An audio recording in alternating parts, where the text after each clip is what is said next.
Hello ladies and gentlemen, welcome back. Force here, and today I'd like to talk with you guys about Hearthstone, specifically, is Hearthstone pay to win? This is an argument that consistently comes up. Specifically for me, I've been doing deck spotlight videos showing off some of the top end metagame decks for a few months now, and every time I post up a video, there's always the comments, hey, we'd like to see decks with not as many legendaries and not as many expensive cards of the rares and epics and things like that. And then there's always the response to that person saying, well, Hearthstone's pay to win, so what do you expect? And I want to talk about that statement that Hearthstone is pay to win, or that there's a perception that it's pay to win. Now, I am not going to argue the fact that if you want to play Hearthstone at the top end competitive level, chances are you're going to need to spend some money or invest a lot of time. But that's the kicker. There's that or. The fact that Hearthstone is free to play and that you can jump in, do your daily quest, play games, win, get gold, and use that gold to purchase booster packs, and then with those packs, any excess cards you get, you can disenchant and use that dust to craft cards. If you spend enough time with the game, you could theoretically unlock all of the cards you need to make competitive decks without spending a dime. Do you want to speed up that process? Yes, you are going to have to spend some money. However, how bad is it? Well, I want to draw a comparison between what we're looking at with Hearthstone and what it takes to play Magic the Gathering at a competitive level. Why the comparison to Magic the Gathering? Well, this is the great granddaddy of collectible card games, trading card games. And the fact of the matter is that any modern day card game was inspired by Magic. At least that's what I'm pulling from it. I mean, even in the original Hearthstone announcement video, I think it was, they said, hey, we're huge fans of Magic the Gathering and we wanted to build something like that. And that's how Hearthstone came about. So let's take a look briefly at what it takes to play Magic at a competitive level. So what I'm going to show you guys here is a website that shows some of the modern day top end decks, and we're going to look specifically at standard. There's several formats in Magic, but standard is the one that's sort of relevant to where Hearthstone is, because standard are the most recent cards. If we were to look at things like Legacy and Modern, it gets ridiculous because these are the older sets with very expensive cards. For example, the price of this vintage deck, $3,000. But that's not a fair comparison. Let's take a look at moderns or standard. So here are some of the top standard decks at the moment, and we're going to take a look at just these top three listed here and look at their prices. So starting off with a big Burrows deck, if you wanted to construct this deck, it would run you on average about $280. You know, the price of cards does fluctuate depending on where you get it from and how the current metagame is. But at the moment, about $280 to build this top-end deck. Right below that, the Red-White Devotion deck is going to cost about $212 to build that. And then this Green-Red Monsters deck, about $269. So as you can see, looking at some of the top decks in Magic at the moment, in the vicinity of $200 to $300. In fact, there are a few of the top-end decks going around right now that cost upwards of $400 to $500. That is for a single deck. Now if we take a look at Hearthstone, I would say that most of the people who have pretty much all the legendaries right now probably spent between $100 and $200, or they just played the game a ton, and I mean a ton. Now I myself, I have spent $200 on the game. Keep in mind, you know, I make a living off of YouTube.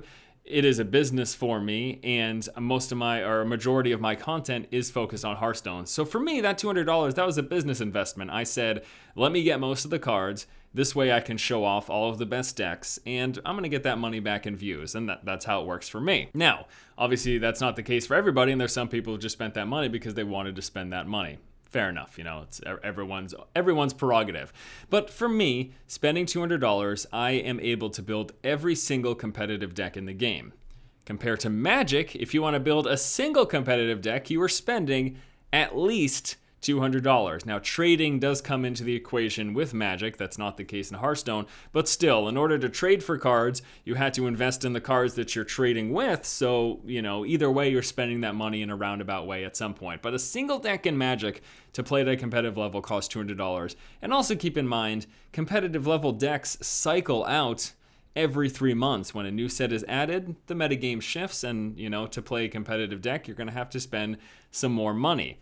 Whereas we've been in Hearthstone beta for more than 3 months now, and me, to play every competitive deck, has only had to spend about $200. And I say only, that is obviously a lot of money, but again, compared to one of the top-end collectible card games out there right now, it's not really much. Also, bear in mind, I don't play Hearthstone that much. I spent $200, and I immediately had all the cards that I needed, and that has continued to stay the case. In fact, I've gone overboard now because in continuing to play, I've acquired extra gold and extra dust that I've got nothing to do with. So I would probably say that if you spent $100 and then you played a fair amount, you would be all set with all the competitive decks. You could probably even spend $50 and play a ton and be all set in acquiring all the cards for all the competitive decks.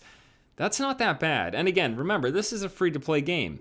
You could, once more, get everything in this game without spending a dime. It's just going to take you more time. But also realize, since it's a free-to-play game, Blizzard needs to make money somehow, and so they need to incentivize the fact that, you know, if you want to do this quickly, yes, you're going to have to spend some money. So what's going to happen?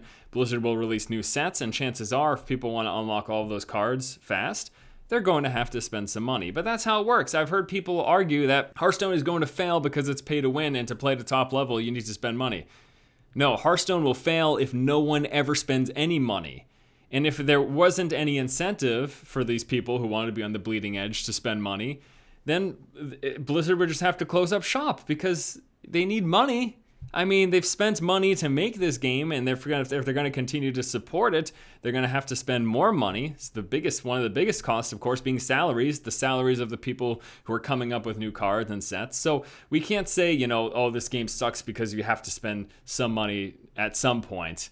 I'm sorry, but if you expect games to be completely free forever, you're just misguided, I guess, and you don't understand that there are businesses behind these games that need to make money at some point. But again, I'm not here super defense of Hearthstone. I understand the frustration of people who don't want to spend anything and get hundreds of hours of entertainment for free. But please bear in mind that when you're comparing this to other card games, it's not that bad with Hearthstone. In fact, it is incredibly generous in the fact that they even have the possibility of unlocking everything, albeit you just have to spend some time. But, of course, that is just my opinion.